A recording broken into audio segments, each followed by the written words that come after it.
Are you ready to investigate one of the most haunting unsolved cases in American history? The Sodder Children Disappearance of 1945 is a story that will leave you questioning everything you thought you knew about the world. Imagine waking up on Christmas Eve in 1945 to find your home engulfed in flames. Imagine surviving that fire with 4 of your 10 children, only to discover that the other 5 are nowhere to be found. This is the chilling reality the Sodder family faced on that fateful night in Fayetteville, West Virginia. But the Sodder children's disappearance is more than a tragic event. It's a tale of suspicion, cover-ups, and unanswered questions that continue to baffle investigators and captivate the imagination of those who hear it. What happened to the 5 missing Sodder children? Did they perish in the fire? Or were they kidnapped and hidden away from the world? The mystery surrounding their disappearance is as perplexing as it is chilling, leaving us with a sense of unease and uncertainty that has yet to be resolved. Join me as we delve into the Sodder children's disappearance, uncovering the clues and the secrets that have kept this case shrouded in mystery for over 75 years. Together, we'll explore the events that led up to the tragedy, the strange occurrences that followed, and the numerous theories that have emerged in the years since. You will begin to doubt everything you previously believed to be true about the world after hearing about the disappearance of the Sodder children.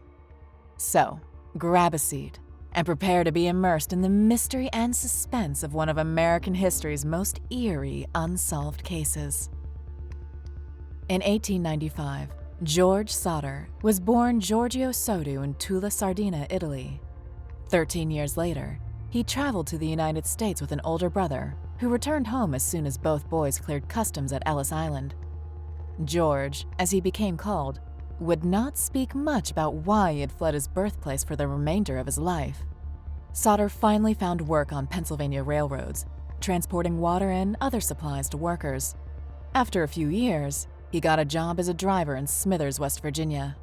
He then established his own trucking company, initially transporting fill dirt to construction sites, and eventually transporting coal produced in the area. Jenny Ciprani, a Smithers storekeeper's daughter who had also arrived from Italy as a kid, married George. The Sodders settled in a 2-story timber frame house 2 miles north of Fayetteville, which had a substantial Italian immigrant population. They had their first of 10 children in 1923. George's business prospered, and his family became one of the community's most reputable middle-class families, claims one local official. Yet, George had strong ideas on a variety of topics and was fearless in sharing them, occasionally alienating others. His outspoken opposition to Italian dictator Benito Mussolini, in particular, had sparked heated debate among other immigrant community members. Sylvia, the last of the Sodder children, was born in 1942. Joe, their second oldest son, left home at 21 to serve in the military during World War II. Mussolini was ousted and executed the following year, yet George's criticism of the late dictator had caused some resentment. After being turned down, a visiting life insurance salesman informed George that his house would go up in smoke and his children would be ruined, blaming it all on the vile words he had used against Mussolini. Another visitor, allegedly looking for work, took advantage of the opportunity to go to the rear and warn George that a pair of fuse boxes would create a fire someday. George was taken aback by the observations, as he had recently had the house rewired, and the local electric company had assured him that it was safe to install an electric stove. George's elder sons had also observed a strange car parked alongside the main road through town in the weeks leading up to Christmas that year, with its occupants observing the younger Sodder kids as they came home from school. On Christmas Eve, 1945, the Sodder family celebrated. The youngest sister, Martha, 12, Jenny, 8, and Betty, 5, were surprised with brand new toys by the oldest daughter, Marion, 19, who was working at a dime store in downtown Fayetteville. The smaller kids were so ecstatic that they asked their mother if they could remain up later than usual. When the 2 oldest sons, Maurice, 14, and his brother Louis, 9, were still awake at 10 o'clock, Jenny told them they may stay up a little later, as long as they remembered to bring the cows in and feed the chickens before going to bed themselves. After spending the day working alongside their father, George and the two eldest boys, John and George Jr., were already fast asleep. She took Sylvia upstairs with her, and they went to bed after reminding the kids of the last few duties. At about 12:30 in the morning, the phone rang. When Jenny heard it, she got up to answer it. The caller, a woman whose voice she didn't recognize, asked for a name she didn't know, while there was laughter and the sound of glasses clinking in the background. Afterward, Jenny recalled the caller's peculiar giggle as she informed her that she had dialed the incorrect number. After hanging up, she went back to bed. As she was doing so, she saw that the curtains were not drawn and the lights were still on, two things the kids usually did when they were up later than their parents. Jenny believed the other kids who had stayed up later had returned to the attic where they slept, because Marion had passed out on the couch in the living room. She returned to bed after drawing the drapes and turning out the lights. Jenny was once more startled awake at 1 a.m. by the sound of something hitting the roof of the house with a tremendous thud, followed by a rolling sound. She went back to sleep when she didn't hear anything more. She woke again after 30 minutes from the scent of smoke. When she stood back up, she discovered the fuse box and telephone line in George's office room was on fire. Jenny awakened him, and he then woke his older sons. Their parents and 4 kids, Marion, Sylvia, John, and George Jr., escaped from the house. They desperately called the kids above but got no response. They could not go up because the stairway was already on fire. In his first police interview following the fire, John stated that he had walked up to the attic to alert his sleeping siblings, though he later amended his account to say that he just called up there and did not actually see them. Attempts to locate and rescue the children were complicated. Marion raced to a neighbor's house to call the Fayetteville Fire Department because the phone was not working. A driver on the adjoining road saw the flames and called from a nearby bar. They were also unsuccessful, either because they couldn't contact the operator or the phone there was broken. The neighbor or a passing driver eventually contacted the fire brigade from another phone in town. George climbed the home's exterior wall barefoot and busted open the attic window, hurting his arm in the process. He and his sons wanted to rescue the remaining children from the attic using a ladder, but it was outside its customary location against the house and could not be seen anywhere close. Using a water barrel to douse the fire was impossible because it was completely frozen. Then George tried to use both of his company's trucks to pull up to the house to climb to the attic window from there, but they wouldn't start after starting the day before. Disappointed, the 6 Sodders who escaped were forced to watch the house burn and collapse for 45 minutes. They assumed the other 5 youngsters were killed in the fire. Due to staffing shortages caused by the war, the fire service did not respond until later that morning, relying on individual firefighters to call each other.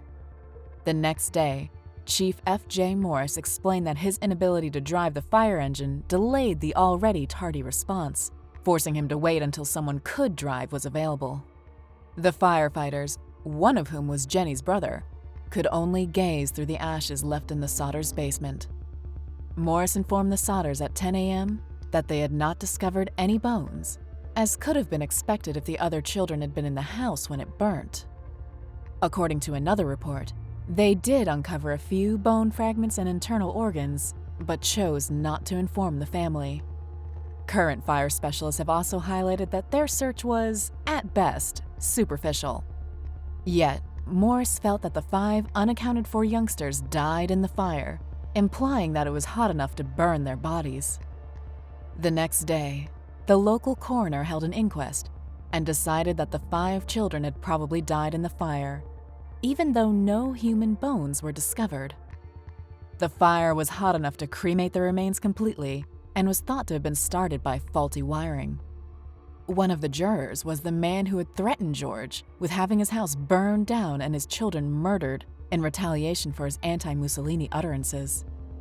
The coroner issued 5 death certificates before the year's end, all attributed to fire or suffocation.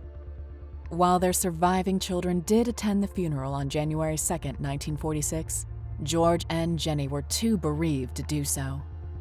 Soon after, they started to rebuild their lives, and George turned the basement into a memorial garden for their deceased children by filling it with 5 feet of dirt.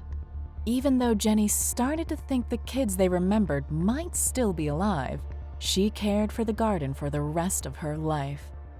They started to doubt all the official conclusions regarding the fire, due to the many unanswered questions and the peculiar events that took place before and during the fire. They wanted more than the conclusions reached by local authorities. A stranger visited the house in the fall of 1945 and inquired about hauling work.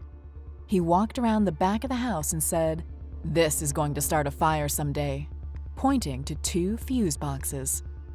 Given that he had just had the wiring inspected by the local power company, which found it to be in excellent condition, George thought this remark was peculiar. A life insurance salesman tried to offer the family a policy a few months before the fire, in October 1945, when he was passing through. He was angry when he was rejected, so he yelled at George that his house would burn down and that his children would perish. According to the salesman, this was due to the derogatory comments he had been making about Mussolini. Another warning sign was a strange car that the family had seen several times before Christmas, and whose occupants seemed to be watching the younger Sodder kids as they came home from school. Due to the new wiring and passing safety inspection, George also disputed the fire department's conclusion that the blaze was electrical. If an electrical problem had been the cause, they wondered why the family's Christmas lights remained on during the early stages of the fire, when the power should have been turned off. The Sicilian mafia allegedly kidnapped the children, possibly in retaliation for George's outspoken criticism of Benito Mussolini and Italy's fascist regime, as he and his wife suspected arson. The latter was discovered 75 feet away, at the base of an embankment, after going missing from the side of the house the night of the fire. Jenny also found it challenging to agree with Morris's assertion that the fire had destroyed all traces of the children's bodies. In the ash, numerous recognizable household items and pieces of the tin roof had been discovered. She compared the outcomes of the fire to a newspaper account of a comparable home fire that had happened around the same time and killed a family of 7, where it was reported that the skeletal remains of every victim had been found. Jenny burned a few piles of animal bones to test this, but none of them were completely consumed. A worker at a nearby crematorium she contacted informed her that even after bodies are burned at 2,000 degrees for 2 hours, much longer and hotter than their house fire had been, human bones still survive. In 45 minutes, their house was destroyed. The Sodders were informed by a telephone repairman that, contrary to what they had initially believed, the phone line had not been destroyed by the fire, but instead had been cut. Indeed, cut by someone willing to climb 14 feet up a pole and reach 2 feet past it. Later, a man was identified and detained who locals had spotted stealing a block and tackle from the building around the time of the fire. He acknowledged the theft and claimed responsibility for cutting the phone line because he mistook it for a power line, but denied involvement in the fire. However, there is no record of the suspect's identity. It has never been clear why he wanted to steal the block and tackle while attempting to cut utility lines to the Sodder residence. Later, Jenny would claim that she and her husband, along with their other 4 children, would not have been able to escape the house if he had cut the power line. The woman who called the Sodder residence using the incorrect number had been contacted an hour before the fire broke out. When the woman who had made the call was located, she confirmed it had simply been a wrong number. They had evidence to support their conviction that the fire was intentionally started rather than caused by an electrical fault. Late on Christmas Eve, a bus driver passing through Fayetteville reported seeing some people hurling balls of fire at the home. When the snow had melted a few months later, Sylvia, then 2 years old, found something heavy in the nearby brush, resembling a small, hard, dark green rubber ball. In response to his wife's description of a loud bang on the roof before the fire, George said it appeared to be a hand grenade, pineapple bomb, or another explosive device. Even though there was no way to corroborate it then, the family later asserted that the fire originated on the roof, contrary to what the fire marshal had determined. A few witnesses came forward and said they had seen the kids. According to a woman observing the fire from the road, some of them were seen peering out of a passing car as the house burned. At a rest area between Fayetteville and Charleston, a different woman mentioned that she had given them breakfast the day after and pointed out a car with Florida license plates parked there. The Sodders also attempted to persuade the FBI to look into what they believed to be a kidnapping in 1947.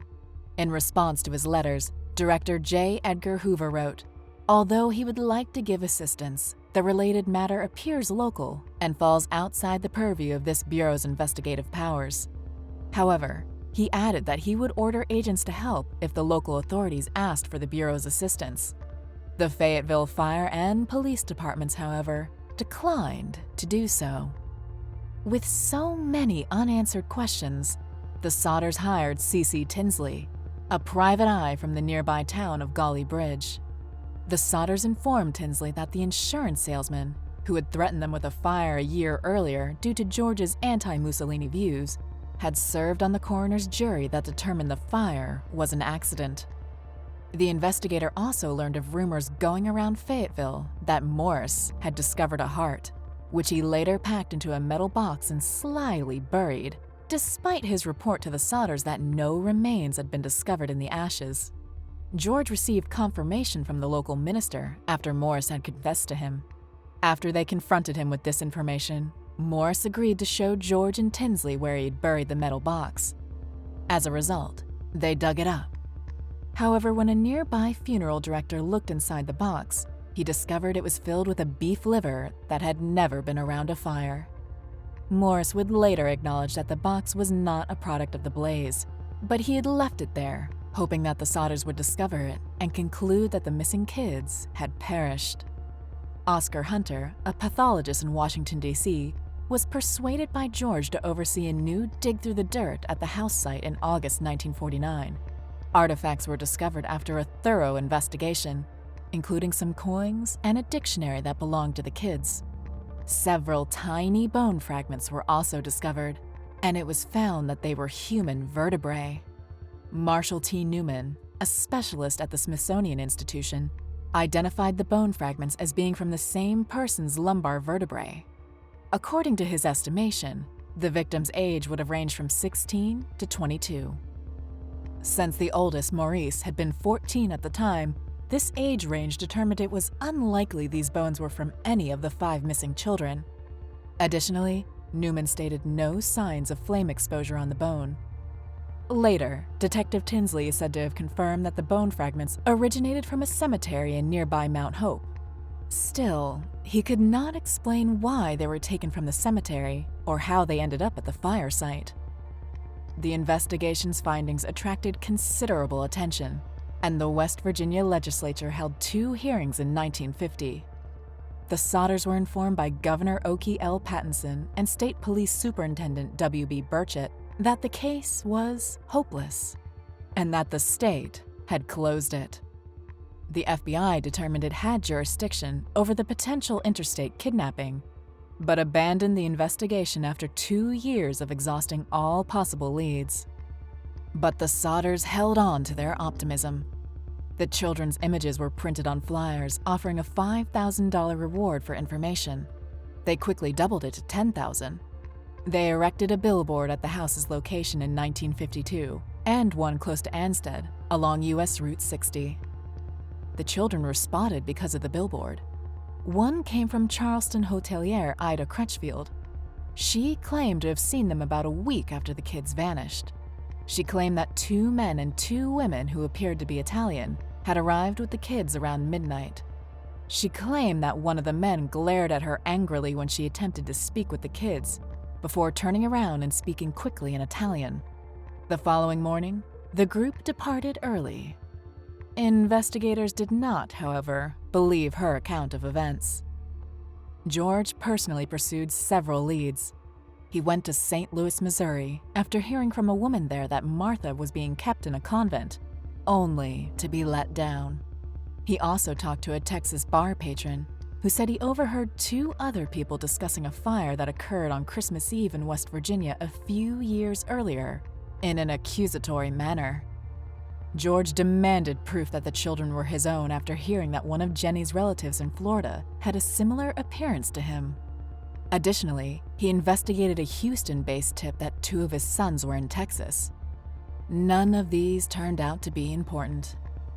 Then, 23 years after the fire, in 1968, Jenny got an envelope from Central City, Kentucky. There was only a postmark and no return address. A picture of a young man was there. Louis Sodder, I love my brother Frankie, Illy Boys, and A90132, or possibly A90135, were written on the back. George and Jenny believed the photo was believable proof that at least Louis was still alive, even though the authorities thought it was some cruel hoax because it accurately depicted how Louis would have looked as an adult. The investigator Tinsley, however, took his fee and left West Virginia. This was the last time anyone saw or heard from him again. They updated the billboard with the new image while remaining optimistic. George passed away the following year on August 16, 1969, at 73. Except for John, who never spoke about the night of the fire other than to advise the family to accept it and move on with their lives, Jenny and her surviving children persisted in searching for answers.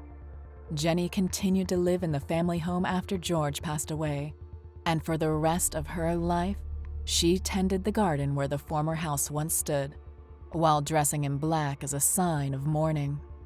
On February 15, 1989, Jenny passed away at the age of 85.